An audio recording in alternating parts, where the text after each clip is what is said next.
Madam Faculty was a young girl from a respected and well-known family in Ghana.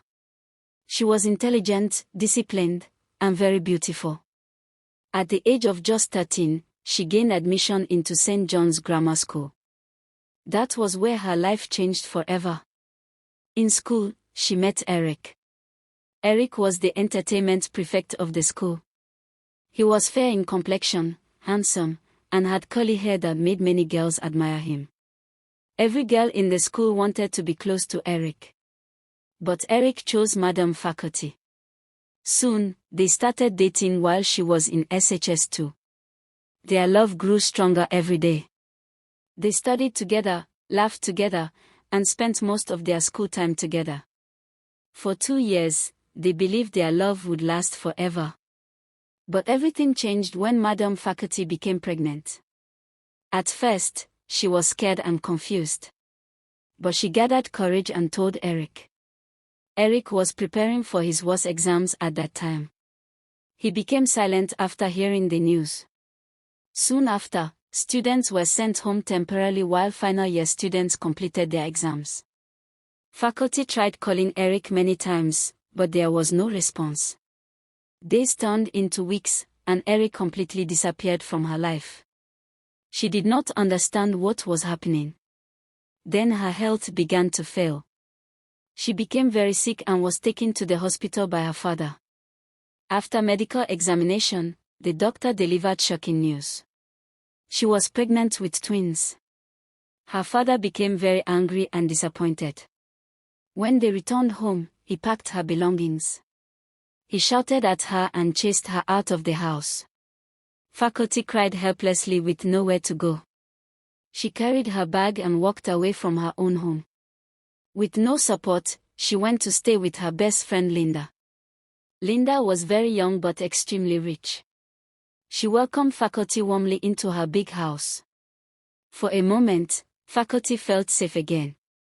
But deep inside, her life had already changed forever. The next morning, Faculty and Linda went to Eric's house. But they received shocking news from the housekeeper. Eric and his parents had moved to London. Faculty was completely heartbroken. She broke down crying on the spot. The boy she loved had disappeared without saying goodbye. Months passed slowly. Later, she gave birth to beautiful twin girls. She named them Rejoice and Joyce. Despite her pain, she loved them deeply. They became her only source of happiness. But life remained very difficult. Linda later got married and moved away. Before leaving, she helped Faculty rent a small house and gave her some money to start a small business. But the money did not last long. Faculty had to survive alone with her children. She began selling sachet water on the streets. Life became very hard. Some days, they had no food. Some nights, they slept hungry. Sometimes she sold her own clothes just to feed her children. But she never gave up. She kept pushing forward for the sake of her twins. As the years passed, Rejoice and Joyce grew up in poverty. They were intelligent and beautiful girls. But life was still very difficult for them. Their mother struggled every single day to survive. Even though she worked hard, nothing seemed to change. Until one day, everything in her life was about to take a dark turn. When the twins were about 15 years old, Faculty could no longer cope with poverty.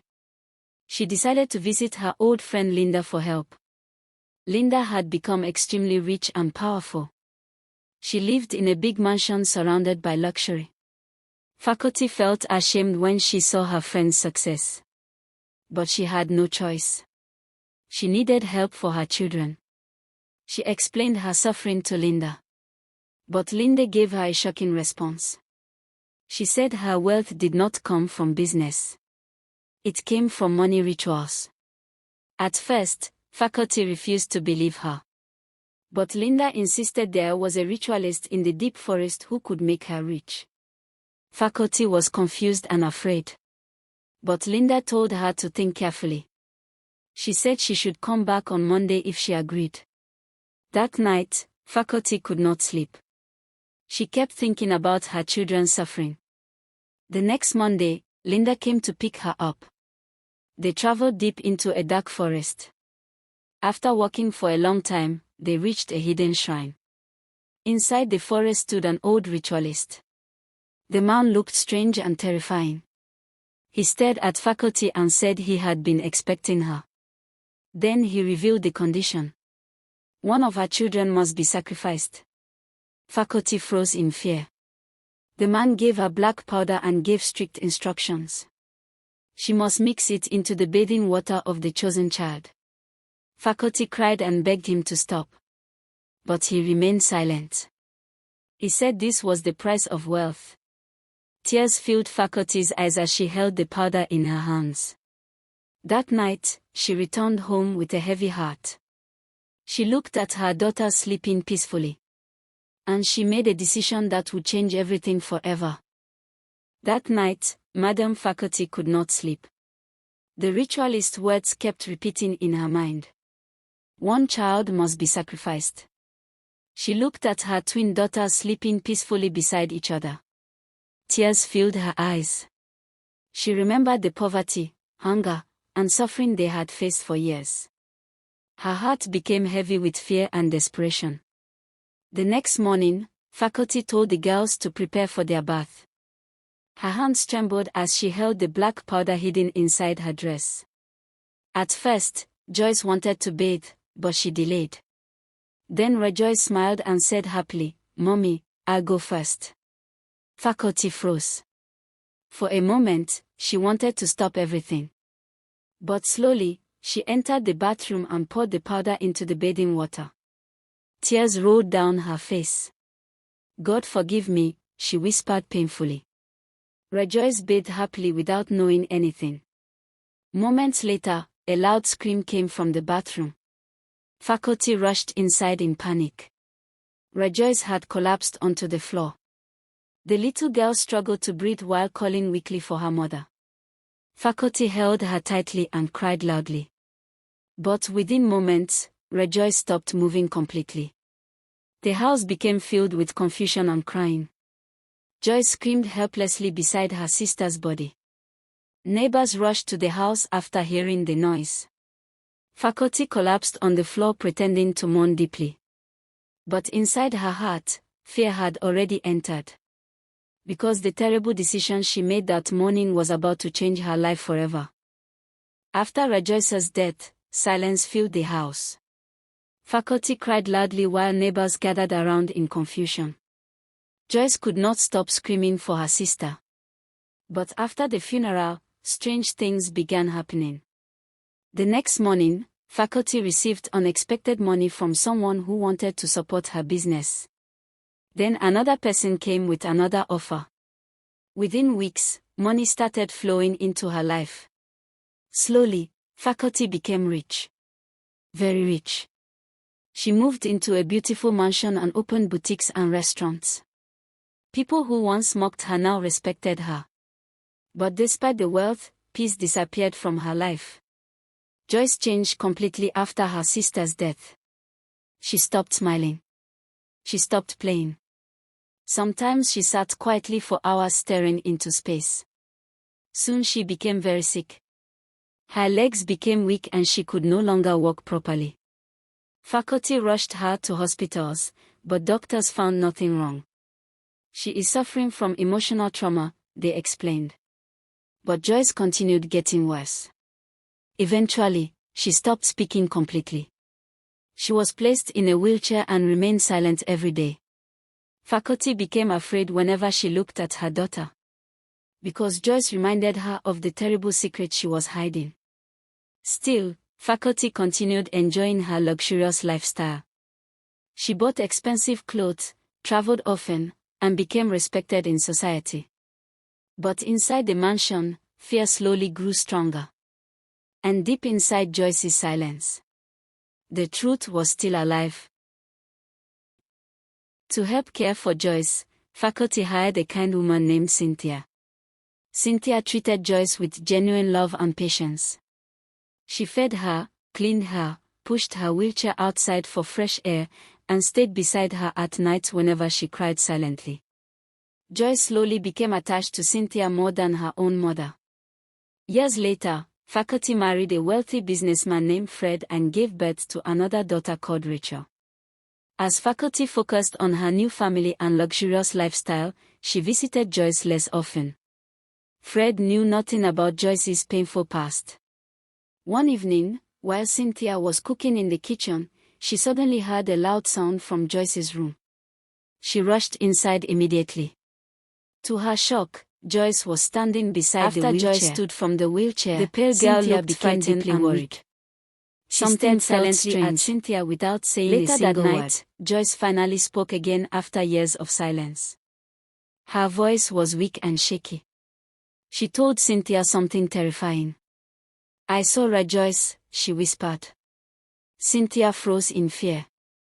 Joyce explained that before her sister died, she saw her mother pour something into the bathing water. Then after Joyce's death, she began seeing frightening dreams and visions. She also revealed something shocking. She knew where Joyce's body was hidden. Cynthia could not ignore the story anymore. The next day, she secretly took Joyce to Faculty's mansion. When Faculty saw them, panic immediately filled her face. Before she could stop them, Fred arrived home. Joyce looked at him and finally spoke the truth. "Mommy killed Joyce," she said softly. Fred became shocked and confused. Faculty tried to deny everything, but Joyce pointed toward a bush behind the mansion. Workers were called immediately. They began digging while Faculty screamed and begged them to stop. Then suddenly, human bones wrapped in cloth were discovered. The compound became silent. Fred staggered backwards in shock. Faculty collapsed onto the ground crying uncontrollably. Police officers arrived shortly after. Faculty was arrested immediately in front of everyone. As she was taken away, neighbors watched in horror. Her wealth, respect, and luxurious life collapsed instantly. And the terrible secret she had hidden for years was finally exposed. After Faculty's arrest, everything collapsed completely. The wealth, mansion, expensive cars, and respect she once enjoyed disappeared instantly.